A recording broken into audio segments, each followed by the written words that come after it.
So the real joy of Morecambe Bay is its complexity. The dance between the estuary and the river systems, the shifting sands, the cockles and mussels, the migrating birds that feed off the cockles and mussels. It's that continuous dance. And one of the real challenges for scientists in modelling is representing something that local with that complexity. How do you do that? How do you model the future? How do you capture that dance? Models of everywhere are a core concept in what we do. Models of everywhere are really trying to represent the unique characteristics of place. What is distinctive about that place? And how can we model the idiosyncrasies of that place? More completely, it's not just models of everywhere, it's also models of everything, bringing data together from the different facets of the environment. The behaviour of the rivers, the estuary, the shifting sands, and so on. And also, it's a model that represents all time. It's continuously evolving. There's a critical component where you're looking at current observations and challenging the models and learning over time. So the model is also a representation of that place at that time. And this applies also looking into the future, continuously learning so you can capture the characteristics that might be coming, for example, from a changing climate.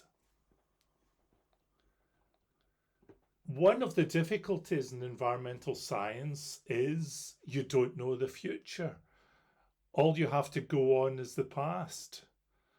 So longitudinal data records that stretch into the past are your best friends. You really need them. And that gives you a chance to look into the future.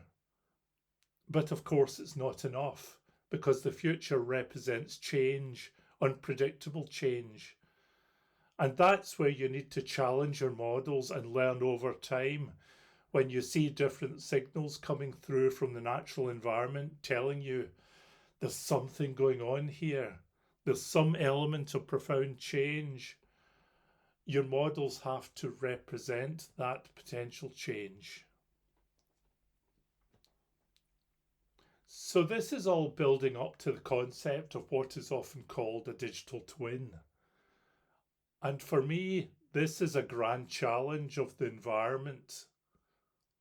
How can we take a place like Morecambe Bay and build a digital twin of that place?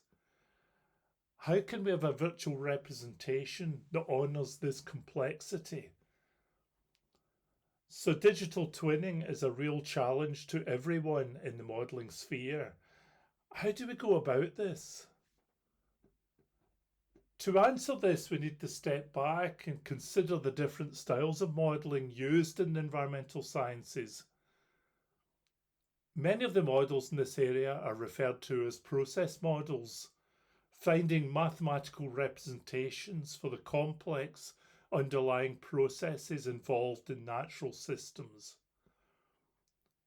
Increasingly as well, we have data models, that is understanding derived from data, for example, using machine learning.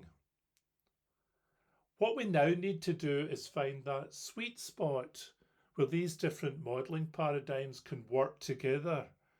And through this, we will be able to obtain that real understanding of place in all its complexities at that time and into the future.